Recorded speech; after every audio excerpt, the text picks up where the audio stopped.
Hi, I'm Professor Goins. In this video, I'm going to take a look at computing the area between a graph of the form y equals f of x and the y-axis. So we title this area by integrating with respect to y.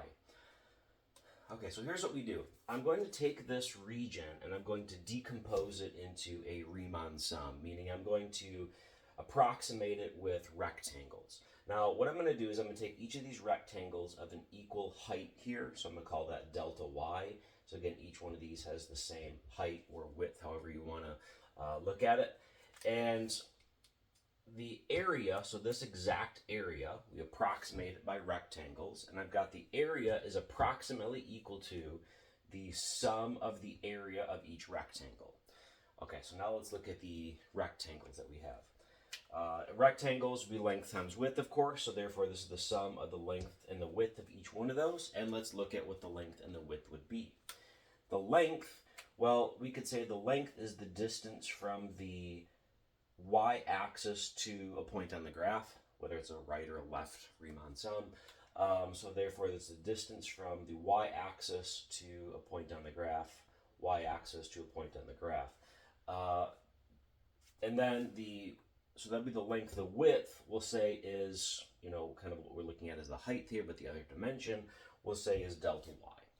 All right, so we've got the distance from the y-axis to the graph, and then times the change in y. Well, what's the distance from the y-axis to the graph? Well, if everything here is going to be in terms of y, so I've got the distance and change in y here, we're going to have to look at this distance, but I have to rewrite the graph. I can't have it in terms of x. Meaning, here's what I have. The graph representation.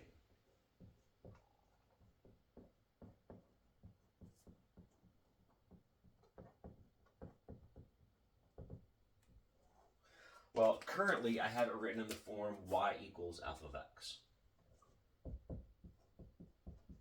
What I have to do is I have to write the graph in an equivalent way. However, I need to have it in the form x is equal to g of y. Okay, so once I have that, then this distance here, which would be an x value, is going to be in terms of y. So that would be the distance from the y-axis to the graph. That would give me the following. The area would be approximately equal to the sum of g of y times delta y. And of course, in order to get the exact area, we take the limit as the change in y goes to 0 of this Riemann sum,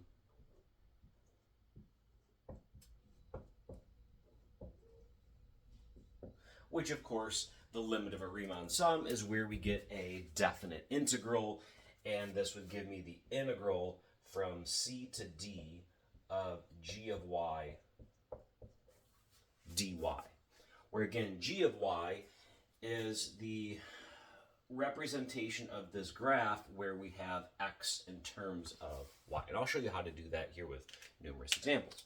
But again, that's how I would compute the area between a graph of the form y equals f of x and the y-axis. So let's go through and let's compute numerous areas.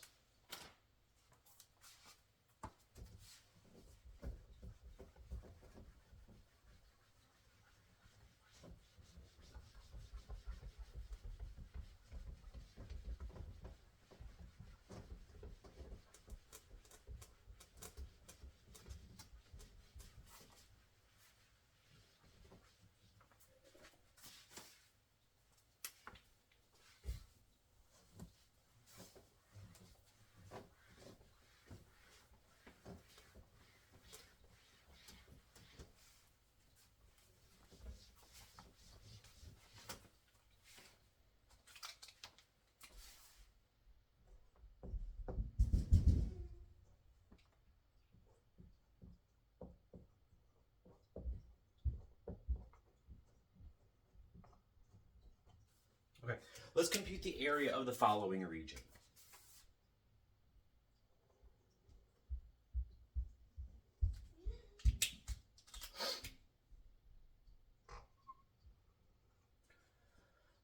let's take the graph y equals the square root of x minus 1 on the interval from 1 to 4. And let's find the area bounded by that graph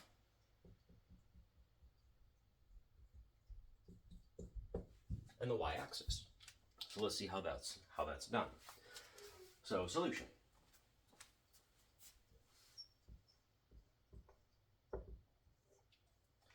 Well, here's what I need to find. I need to find my limits of integration on the y-axis, and I also have to find g of y, okay?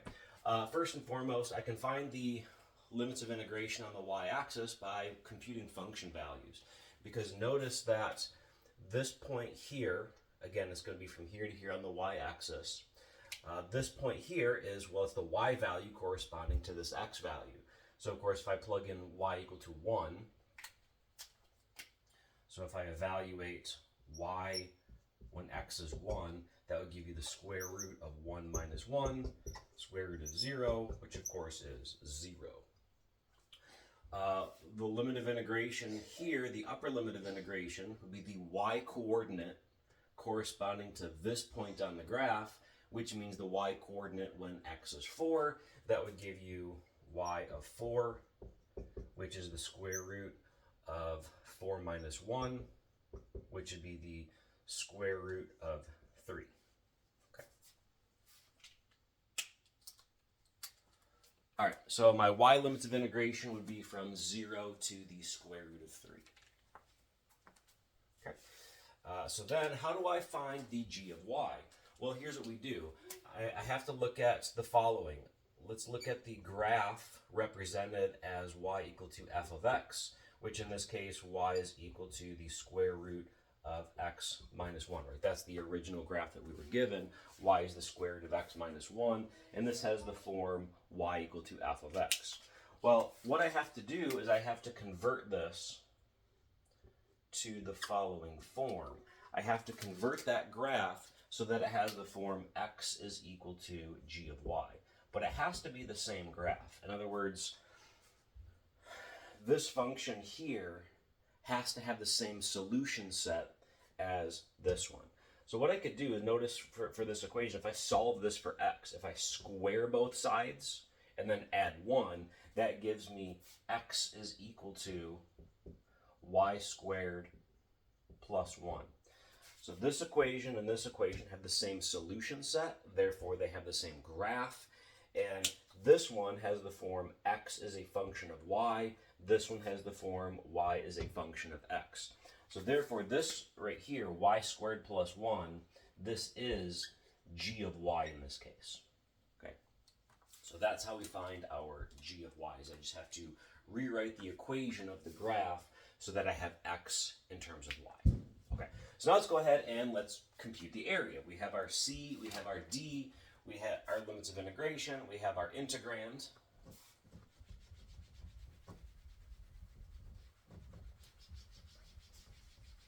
Therefore, we can compute the area.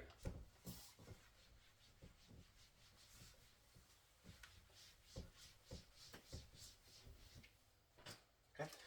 All right, so the area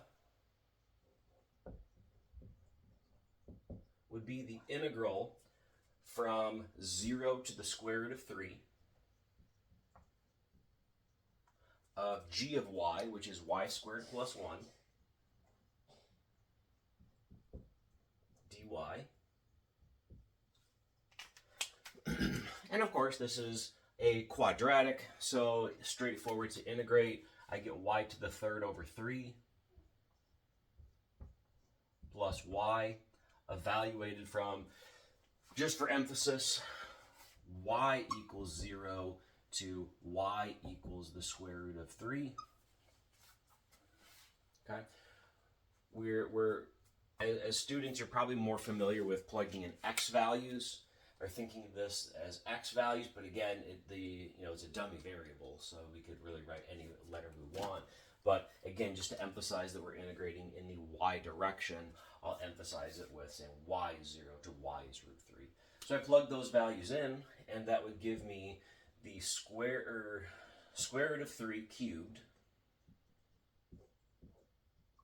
over 3 plus the square root of 3. And then, of course, when I plug 0 in, I get 0 and 0, so I'll say minus 0. And we can simplify this. The square root of 3 to the third would be 3 to the 3 halves over 3 plus the square root of 3. And again, properties of exponents. Bases are the same, so therefore we subtract the exponents. The exponent here would be 1, which is 2 halves. 3 halves minus 2 halves would be 1 half. That gives you 3 to the 1 half. Of course, 3 to the 1 half is the same thing as the square root of 3. So I have the square root of 3, square root of 3. That simplifies to 2 times the square root of 3. That would be the exact area bounded by this red curve and the y-axis between when x goes from 1 to 4, or equivalently when y goes from 0 to the square root of 3. Okay.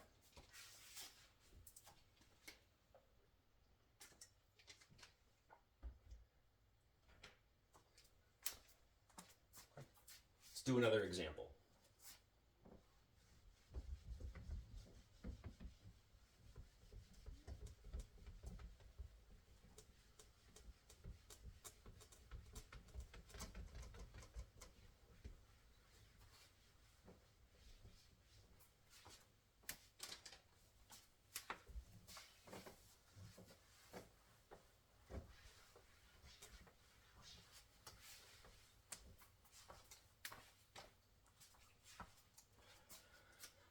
Okay, compute the area bounded by the following.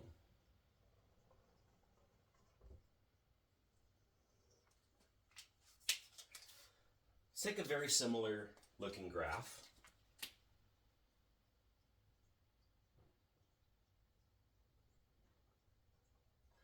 But this time it's not the square root function. This is going to be the natural log. And we're going to go from, let's say, 1 to e. Okay. And I want to compute the area bounded by this red graph and the y-axis. All right. Once again, we have to find our y limits of integration.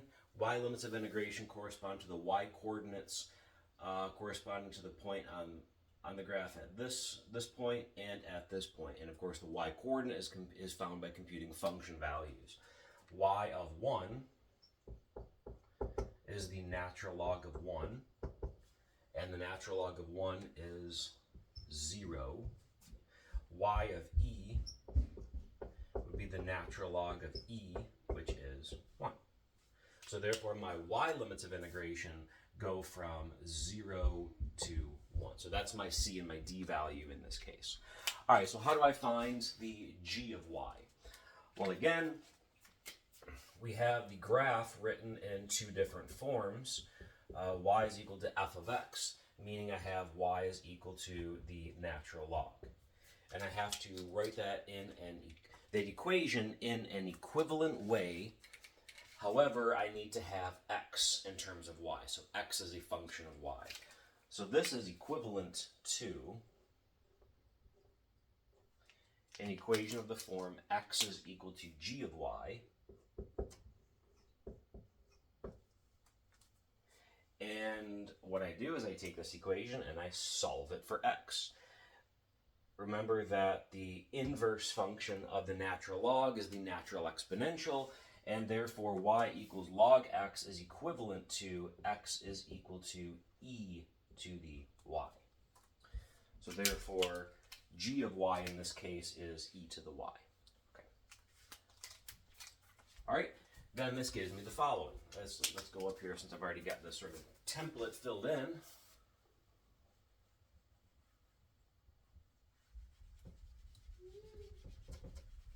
All right.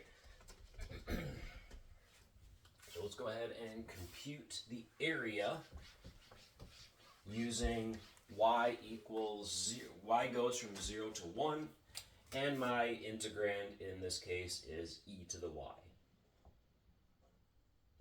All right. e to the y antiderivative would be e to the y, evaluated from y equals 0 to y is equal to 1. All right. Plug those values in. I'm going to get e to the first minus e to the 0. Again, properties of exponents. E to the first is e to the 0 is 1. So the exact value of that area would be e minus 1. So the main takeaway is that when I want to compute an area bounded by a graph y equals, say, f of x and a y-axis, my integrand is not going to be this function, but it has to be something equivalent to it. So I convert y equals f of x to an equivalent equation, x equals g of y, and once I have x by itself, that g of y will be my new integrand.